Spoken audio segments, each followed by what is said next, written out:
Good afternoon, everybody, and I'm delighted to welcome you to our first webinar, which today is Allergens Uncovered. How big is the problem and where do we start? Firstly, in the spirit of reconciliation, we acknowledge the traditional custodians of the country throughout Australia and their connections to land, sea and community. We pay our respects to their elders past and present and extend that respect to all Aboriginal and Torres Strait Islander people here today. So welcome everybody. As I said, this is our first webinar and I'm very excited to introduce our two presenters today. Firstly, we'll have Rhiannon Grant, who is a researcher exploring therapeutic potential of metabolics for allergic asthma. Secondly, we'll have Ingrid, and Ingrid Roche is an accredited practicing dietitian with vast experiences in pediatric food allergies and allergen management in food service. They'll go into themselves in more detail as we go. But just to give you an overview, this is the first of 4 webinars that we've put into this series. Looking at the problems of food allergy, best practice procedures for food allergen management, training and resources for the food service industry, and what the legal obligations are and what we're looking at for the future in our industry. Can I ask, as we go through the presentation today, if you do have any burning questions or anything you want clarified, can you just pop them in the chat and we'll ask them as we go through the session. But I'm going to pop straight over to Ingrid and away you go. Thank you, Ingrid, and welcome. Okay, thanks, Karen. I'm just going to share my screen. Okay.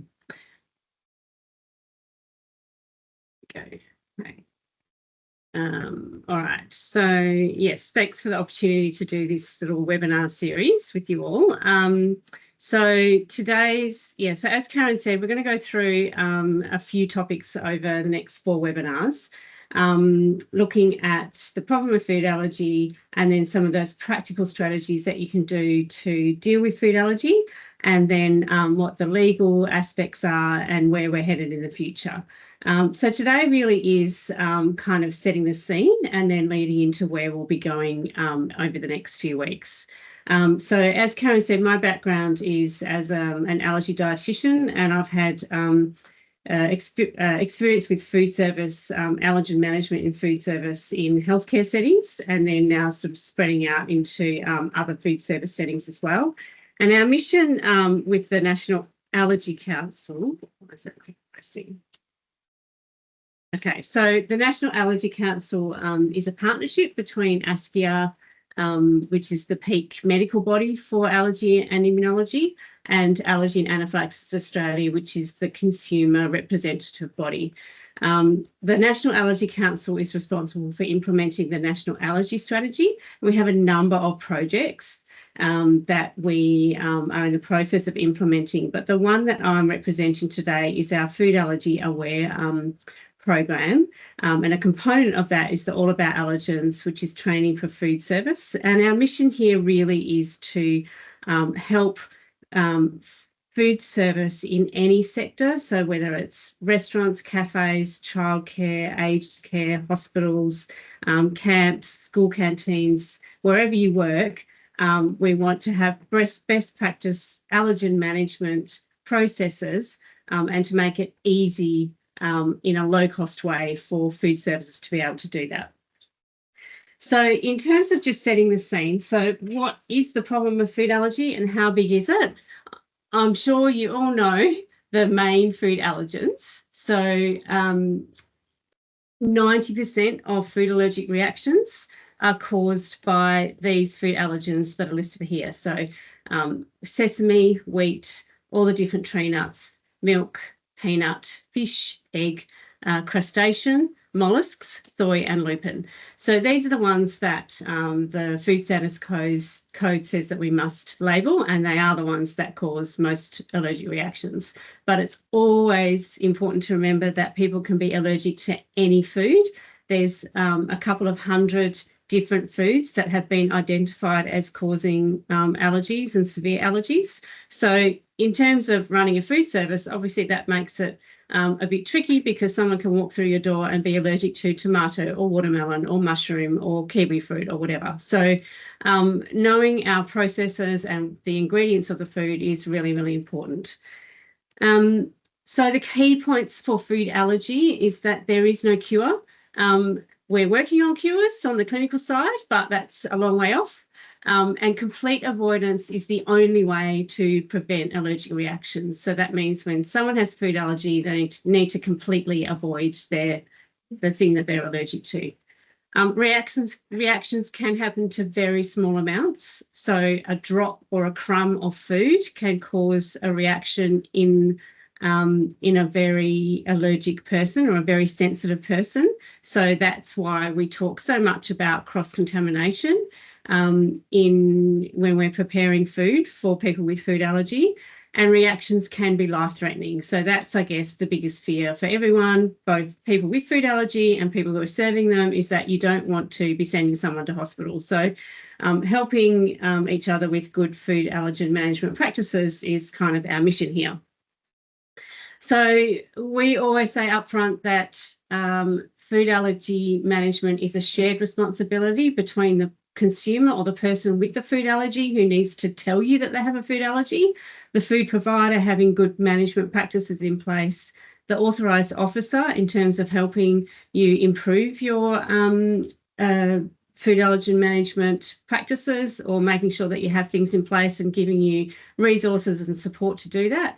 And then legislators in terms of making it really clear for everyone exactly what their legal obligations are. So we're all trying to fit this sort of jigsaw puzzle together to make it better for both food providers and the consumer.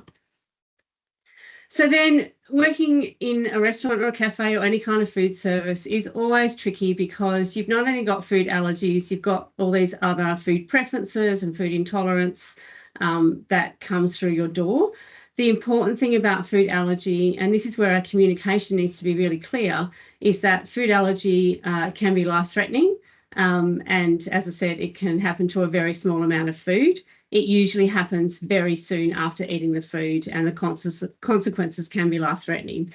So when we're looking at someone with a food allergy or a food intolerance, the allergy side is the one that we're really worried about, because with food intolerance, it tends to happen later, it tends to not be life-threatening, so the consequences aren't as bad, obviously. But it's, in terms of celiac disease, that management needs to be quite stringent as well, because the long-term effects of gluten exposure are bad for a person. So that needs to be strictly avoided too. But I guess a good practice is, if you've got good risk management practices in place, you can kind of make sure that anyone with a food allergy or a food intolerance doesn't get the thing that's going to set off their symptoms. So how big is the problem? So Australia is known as the allergy capital of the world. And it's because we have 1 in 10 babies who have food allergy. We have 1 in 20 children who have food allergy, so that's about 8%. And then, so the figures on the left, the 10%, the 4 to 8%, and the 2 to 3% of adults, so that's 1 in 50 adults who walk through your door could have food allergy. They're just the ones that are documented. There's probably quite a few that haven't been diagnosed sort of officially, and so they won't actually be in this data that's collected. But then the figures on the right is my extrapolation of those figures into actual numbers of people. So, you know, there's sort of over 500,000 people in Australia, adults in Australia, who have food allergy. And then if you add on the amount of children, so it's probably up sort of somewhere between 600,000 and 1 million people in Australia who have food allergy, and they tend to be quite scared to eat out. So, and the reason why is because there are quite a few reports of anaphylaxis to food that's either been eaten in a restaurant, cafe, or takeaway, or another kind of food service. So we have reports from camps and school canteens and things like that. So it's sort of across the board with food services. And I don't think this is something that, that you that food service necessarily wants to be a problem. I think we're all trying to make it better so that this doesn't actually happen. But when we're collecting data, so this is a survey that was done in about 2012, and it showed that of the people who answered the survey, about 30% said that they had had anaphylaxis to food that they'd eaten away from home, and about 85% of those reported telling staff about the food allergy. So sometimes it's a communication issue, sometimes it's a knowledge issue. And then when we did more recent data collection in the last few years, so the Victorian Health Department have a mandatory notification system for anaphylaxis. So anyone who has anaphylaxis to anything has to report it. So the medical person or the hospital has to report it to this notification system. So it can be to drugs or food. As far as the food goes, once a food anaphylaxis is recorded, that then gets investigated to find out what actually happened. And it's not really a big stick approach, it's more an education approach so that we can prevent these reactions happening in the future. And so this is just one state. So in 2023, with food that was eaten away from home from a food service or food establishment, there was over 500 anaphylaxis. So that's, that's a couple a week. So it's actually 10 a week. So it's quite a lot. And it does seem to be increasing as the notification system becomes more well known. So it is an area that needs some improvement.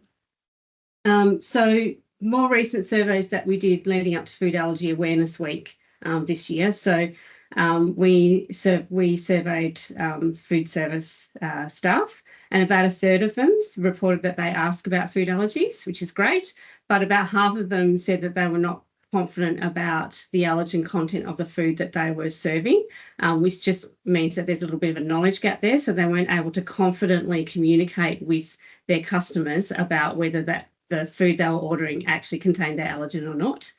And then on the consumer side, so Allergy and Anaphylaxis Australia found that almost everyone with food allergy is very anxious and stressed when they eat out. And about 85% of them have avoided social gatherings because of their food allergy. They also reported that they find it, they don't want to report their allergy because they don't want to be a burden on other people. They don't want to draw attention to themselves. And this was for both adults and teenagers. In fact, adults were probably a bit more anxious than teenagers. So, so I think there's work to be done on both sides in terms of helping our consumers be more confident and helping our food service staff be more confident. So in light of this, I think food allergen management is really good for business. So if you've got good food allergen management, you can increase your economic value to your business, because people with food allergy are currently avoiding eating out, and particularly parents of young children. So it's quite scary to have a child who has anaphylaxis to a food and they just don't eat out because they're too scared.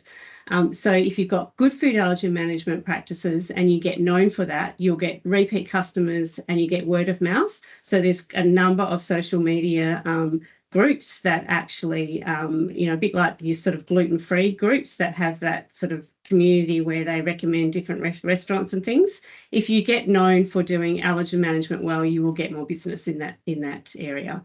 And then there's the risk management side. So if you've got good risk management processes in place, then you'll prevent an allergy incident, which then obviously prevents any sort of fine that might be applied to you if you're found to be at fault.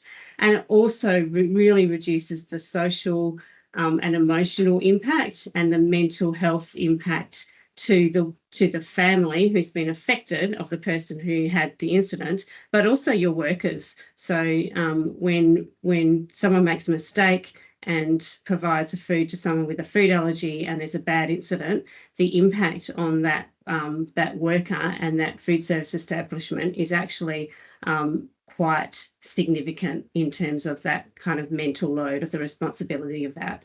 And so by having those good risk management practices in place and making sure that they're followed, we can sort of have a bit more confidence, well, a lot more confidence in how we're helping people with food allergy eat out.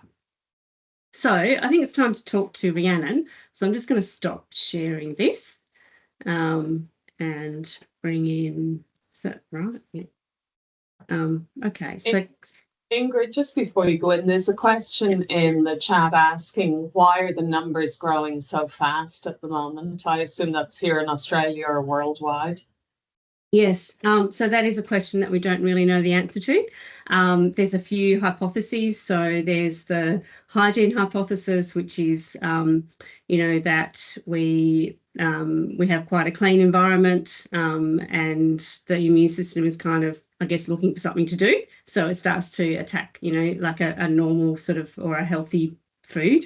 The other one is vitamin D. And then there's the way that our food is processed. So the population tends to be allergic to the common foods that are in the food supply. And so sometimes the way that we process foods makes them more allergenic. And also probably the gut microbiome and that kind of healthy diet that has been lost on a population level. And that's an interesting one, Ingrid. I noticed you said that an increase in allergies towards common foods. I know I'm putting you on the spot here, but what are common foods then? So the common foods are, common foods are ones that are sort of, I guess, they have an allergenic tendency. So you're more likely to be allergic to things that are staple foods in that food environment, in that particular country. So we have milk and egg and wheat as some of our most common allergens. We also have seafood and crustacea and nuts, which do tend to be spread throughout the food supply. Other countries in Europe, there'll be like mustard allergy and celery allergy, just because it's more in the environment and grown locally. I've got another lovely one for you before we go into it. Also from David saying, I've noticed a big increase in allergic reactions to sulfites. Would we know why that's the case? So that usually sulfites will trigger asthma, and asthma has also been on the increase in the last 15 to 20 years. So I think it's probably because of the rates of asthma that are climbing that you'll just have more people who are sensitive to sulfites as a trigger for their asthma. Thank you.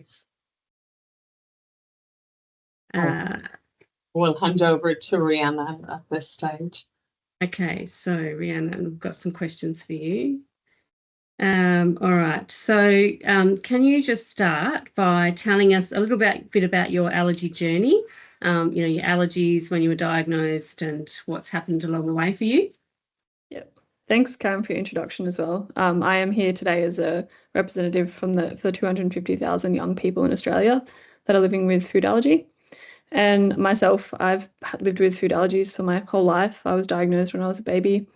I'm currently allergic to nuts, including tree nuts and peanuts, as well as eggs and dairy. But I have grown out of a few allergens as I've gotten older, grown out of potatoes, and I've also grown out of peas. So my allergies are dynamic and changing as I'm growing older. Right. Well, that must be challenging going out to eat, Rhiannon. How do you cope with that going out to a restaurant? Has it minimized your dining experience, or what's been your experience in that way? Yeah, eating out and deciding to eat out is stressful, and it does bring up like a lot of, I need to be cautious of where I'm going and which places I'm picking. I have had some good experiences though. There's a restaurant chain in Melbourne that I am comfortable going to. I've had good experiences when I first went there. The staff were quite receptive when I told them I had allergies and were very knowledgeable about the menu. So that made me confident, and I've repeatedly gone back there and bring family and friends there as well if we decide to eat out. So that's that kind of repeated custom that you're giving them because you know that they've got it under control. Yeah, I feel quite comfortable eating there. It's very, I don't feel stressed when I go to that restaurant, and it's like doesn't require any extra anxiety associated with going to a new restaurant or somewhere where I'm unsure of how receptive they will be when I tell them. And have you had many bad experiences in that? Rhiannon, I'm allergic to prawns, and as a chef, I find that quite stressful at times because it could be as simple as a prawn oil. I have been quite ill on a number of occasions when I have said, yes, I'm allergic to prawns and have ended up in that way. But then on the flip side, I've gone to great restaurants. I went to one the other night where they basically wouldn't give me anything on one side of the menu because of that. So I don't know what your experiences in that way are. Yeah, I've had quite mixed experiences. I have had some experiences where I've told restaurants of my allergens, and I've literally been given a plate with pine nuts on it. And then I've had to do multiple switches of being like, oh, this meal now has this allergen and I can't eat that. So there's been places where I've eaten at that takes quite a lot to communicate that I'm allergic to multiple things. And then I've also had experiences where I tell someone that I have allergies and then they're like, oh, we don't have any allergens on our menu, and just kind of shut down the conversation. And there seems to be like a disconnect between the kitchen staff and the staff that I get access to talk to when I go to a restaurant. Yeah. Must be even more challenging considering you're also a vegan. So that must really limit where you're going at the moment. Yeah, I think with the increase in vegan options and vegetarian options, it's been a bit easier. But yeah, choosing not to eat meat does add another layer because there's less options. But if a place is willing to cater to allergens, generally taking out meat component is generally pretty easy, but in terms for stuff, but it does add an extra layer. As long as they don't replace it with nuts. Yes, which is if I go to a very vegan place, then there's a lot of nut replacements, but I wouldn't go to somewhere like that. I generally would only go to a place that says on the menu that they have a statement on the menu saying they have like the allergen disclaimer, or they classify which items have what allergen. So then I know that there's some basic level of awareness of food allergens. But yeah, if there's a lot of nuts on the menu, I wouldn't eat at a place like that. I noticed there's a couple of questions in the chat also. Did you try to book beforehand and call the restaurant to let them know what allergies you have? Do you do that when you're going out to eat? Do you do the check beforehand? Yes, if I'm going to a new place, I will make sure I check the menu, call them up beforehand, and kind of get an understanding of like their kind of practices.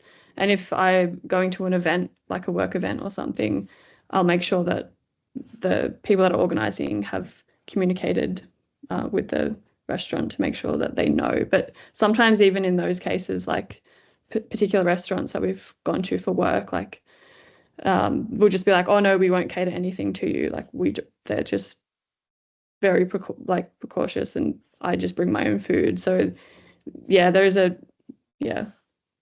balance, I guess, there. I understand it's hard. Yeah. And I can see from a comment from Corinne, I think in the chat as well, most kitchens are not designed to cater for allergies or gluten-free, etc., even though they sell gluten-free products. So I suppose at least an owner's taking responsibility if they can't guarantee it and letting you bring your own product in. From a chef's perspective, I know myself, we put a lot of time and effort into it when we've got dietaries, etc. And I suppose one of my biggest bugbears, not so much now, is that common issue between, is it an allergy? Is it something you don't like? Because there's nothing more frustrating when you've spent that time ensuring you're doing the right thing, and then the customer just goes ahead and has something else. So I suppose the onus is back there as well on our customers as well. Yeah, and I think that's where the communication is really important in when you're taking the order, or whether it's online or verbally or on the phone. If you clarify if it's an allergy, so is it an allergy or is it a dislike? And then that also shows the person that you understand the difference between the allergy and and whether it's just a dislike. So that is important, and it can be frustrating. Yeah, but I think treat it seriously. I have another comment actually on the booking beforehand. Sometimes there are situations where you can't book beforehand. Say you're traveling, or you have an event in another city. You don't really know what is around and what's available, so it's hard to look at what the options are before you go. So it's easier to walk door to door to different restaurants and then ask them when you're there, because you don't have the ability to really scope out what the options are. Yeah. And so when you go into a restaurant, what are the behaviours? What are the sort of top behaviours or conversations that that would make you feel A, welcome, and B, confident that that place you're planning to eat at understands about the allergies? I think the top most noticeable thing is the confidence of the staff. Having well-trained staff that I can tell know what the management practices are, and they're able to tell me what's done in the kitchen, and they're aware of how severe allergy reactions can be. Knowing that the staff know that makes me feel a lot more relaxed that what I'm going to be given, I'm less likely to have a reaction to. Also, understanding the severity of reactions, and like potentially being able to tailor menu options so that it caters to my different dietary requirements as well, which I understand is an extra layer of difficulty, but just a willingness to kind of work with me so I can eat something, even if it is quite a basic dish or doesn't have a lot of ingredients. Yeah. Any other questions for Rhiannon before we move on? Not at the moment. I can't see anything. All right, so I'm just going to share again. Let me see.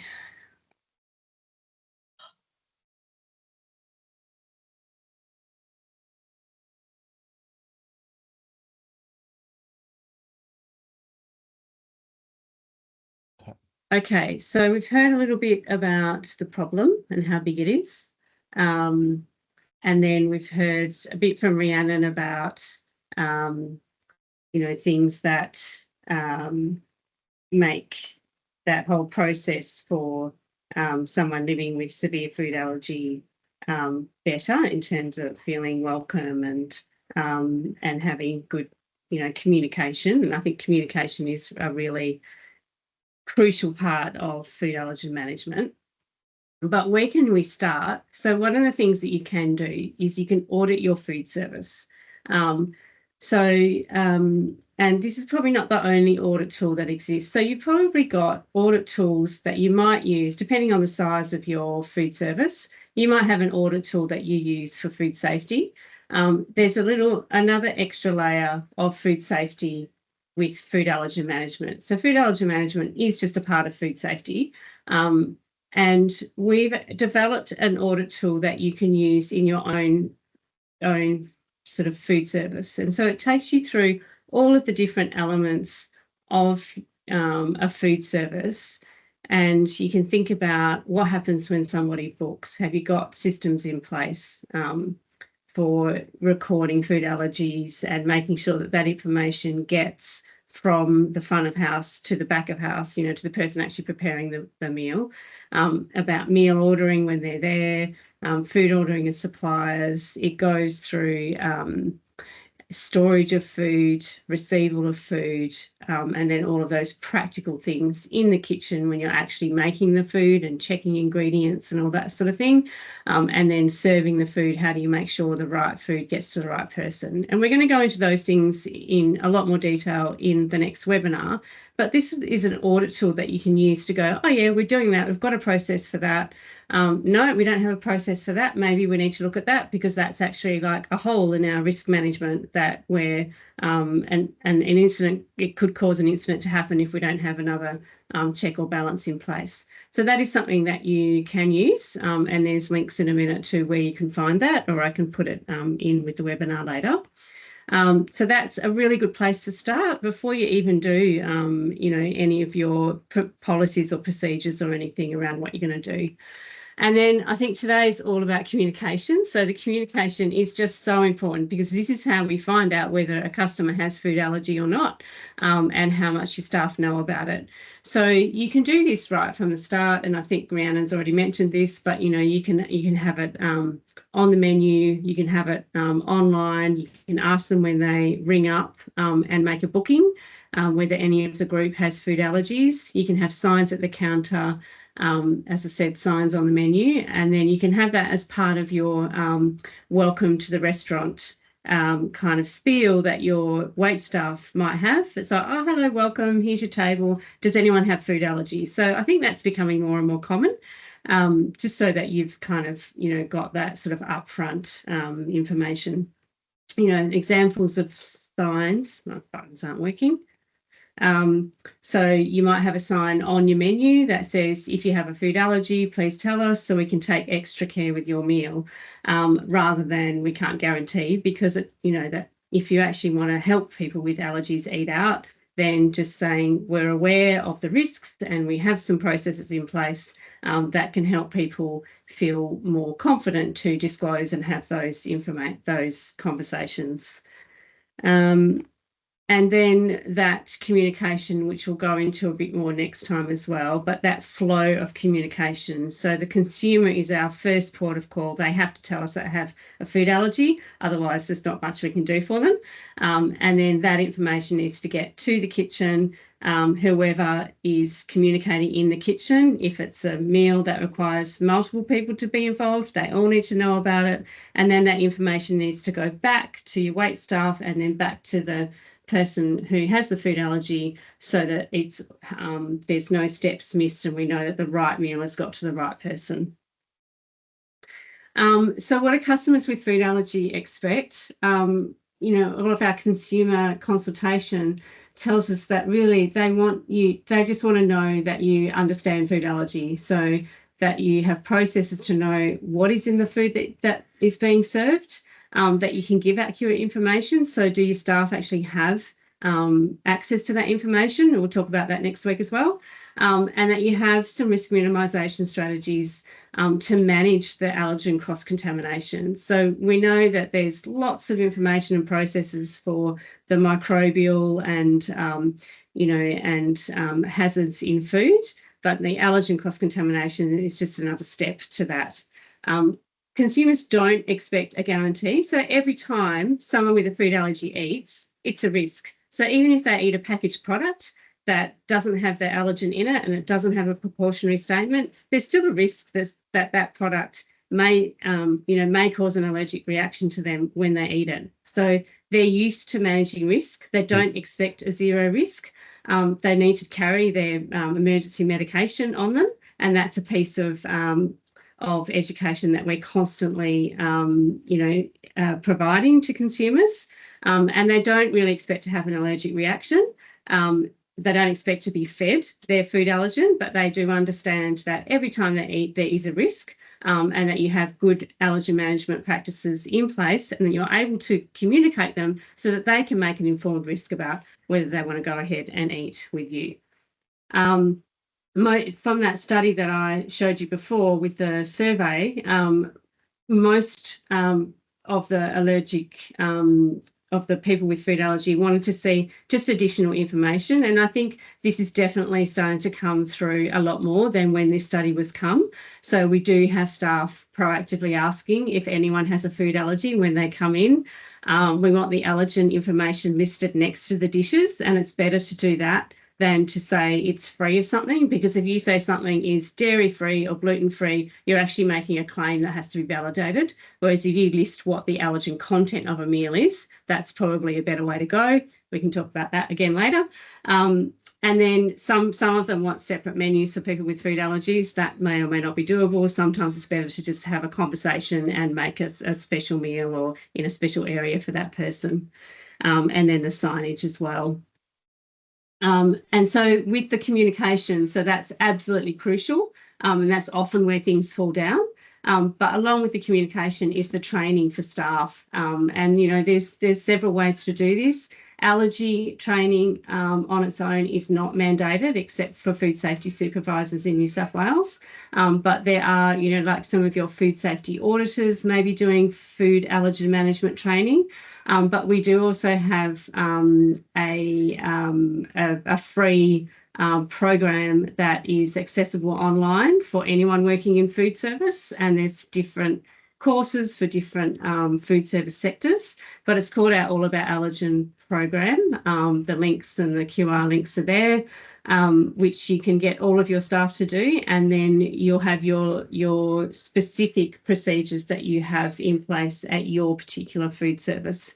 And so hop on and have a little look at that, but it does run through everything, and I'll be talking in more detail about some of those practical aspects next week, and particularly the legal aspects. But we have had over 200,000 enrolments in these courses now, so they are proving to be quite useful, particularly if you're a small organisation and you know, need access to sort of low cost options. There's also a resource hub, which is where you'll find that audit tool that I showed you before, that has the actual tools that you need to implement the best practice concepts that are in that training. But it really does help your staff understand about food allergies and food allergens and how to communicate about them, and then all of the steps that need to happen to keep food services compliant with the law and our food allergy consumers welcome and safe. So next week we'll talk about the best actual practical side of things, and perhaps have a bit of discussion about the different ways that people are doing things, because there's more than one way to do things. We talk about best practice, but every single food service is slightly different, and you'll need to do things slightly differently just to bring it in line with those best practice concepts. So that's sort of the end of today's sort of formal presentation, just to really give you an overview of where we're heading for the next few weeks, and I'll bring in more of that actual practical details next week. Thank you, Ingrid. And I just see some commentary in the chat box at the moment. Julio says cross-contamination is one of our biggest issues in the industry, which I think it is, and we're getting into that next week. Yeah. John Daly has also come up with education is key. A man died in a Wollongong restaurant from eating hummus as they didn't realise there was sesame in the tahini paste, and the link is in there. So it is quite a serious issue. It is, yeah. And so that that sesame issue, I mean, one of the things, there was many things that went wrong. There's always many things that go wrong in a situation where somebody dies. But the first thing that goes wrong is that they have been fed their allergen. And the cross-contamination is really important because you can get fed your allergen that way. But most of the anaphylaxis that happen and the deaths that happen is because the person has actually been fed the food they're allergic to as an actual ingredient in the food by mistake. So it's a significant amount that they're getting. Yeah, and so I think the first thing that we need to address is making sure that the staff know how to identify that particular allergen as an ingredient in the food, and having all of your matrices and stuff like that so that they can, or your online ordering system, flagging when there's an allergen in there. And we can talk about the practical side of that next week. I know I can see a question in here. How should we look at packets, what they contain for processed food? So I suppose that's part of the next conversation also. Yeah, so I'm going to do a little labelling section next week as well. Yeah, so I think probably best to talk about that next week. But yeah, again, that's a communication issue as well. Oh, is there any other? I'm just having a look to see if there's any other questions coming into the chat at the moment. So all a bit quiet, gone a bit quiet for a sec, but I suppose it is a very good lead, and this is webinar 1 out of webinar 4 that we're running. The next one will be next week at the same time, 4 p.m. Eastern Standard Time for you, Ingrid. It's what time in Perth at the moment? 2 o'clock. 2 o'clock. So we're coming from around the world or around the country as presenters also. So we'll be looking at our best practices in action, and real-life allergen management. And it's been asked, will these seminars be recorded? Catherine, yes, they are being recorded. We're doing them as a live forum, but by tomorrow afternoon, they should be up on the ACF website for everybody to access, along with the links back to the Allergen Society, the National Allergy Council, so that you'll have links to all of the resources that Ingrid has discussed also. So yes, in the following 2 weeks, we've gone a bit later. Our next one will be on after that is the 11th of September, followed by the 25th. And we'll be looking at navigating allergen regulations, looking at compliance and safety for the first ones, and future trends on allergen management, innovations and insights. So it's a very good lead into all of those sessions. So I don't know, Ingrid or Rhiannon, is there anything else you'd like to add at the moment? No, I'd really like to thank Rhiannon for coming on and sharing her experiences. And Rhiannon is one of our peer mentors on our young persons program. So the 250K stands for the 250,000 teens and young adults who are living with severe allergies. And that's a big cohort who would like to eat out. So, but they don't, because they're very anxious. But they're also more likely to take risks. So that communication process is really, really important. And we can talk about that in a bit more detail next week. Can I ask, is that a national program? Because I must admit, when I saw the 250K, I was quite interested in this. Yes, it's national. Yeah. And we run camps for both teens and young adults. And so my job is to oversee the food service. I'm not actually doing the cooking, but I help the chefs and the cooks do the food allergens, because in a one camp, we might have 40 young people and 66 different allergens to manage across 10 meals or something, like over the whole time. So it gets quite, quite intense. So I understand that when you have a very busy restaurant service and someone walks in with an allergy, it can be quite a lot to deal with. But I think that there are definitely processes and procedures that you can have in place to make it a little bit easier to manage it. It's more of a systems approach to help it all work better and not be so stressful and not have to turn people away. So our mission is to try and give confidence to both consumers and food service to help that happen. Wonderful. Thank you. And thank you, Ingrid, for coming in as well, because for me personally, this is a very valuable topic for everyone. I can see there's lots of chefs and educators on the call as well. So the message will get out there. And that's what we're trying to do. It really is so good to see the level of interest that this topic is attracting now, and that there are so many chefs and cooks and business owners who really want to do the right thing and be able to cater to people with severe food allergy or any allergy. So I think it's really exciting that we can make the world a little bit better for people who have a condition that has such a big impact on their life. So thanks, everybody. Thanks, thank you, everybody. Thank you, Rhiannon. Thank you, Ingrid. Thank you, everybody, for attending today. And we look forward to seeing you again at the same time, same place next week. So thank you.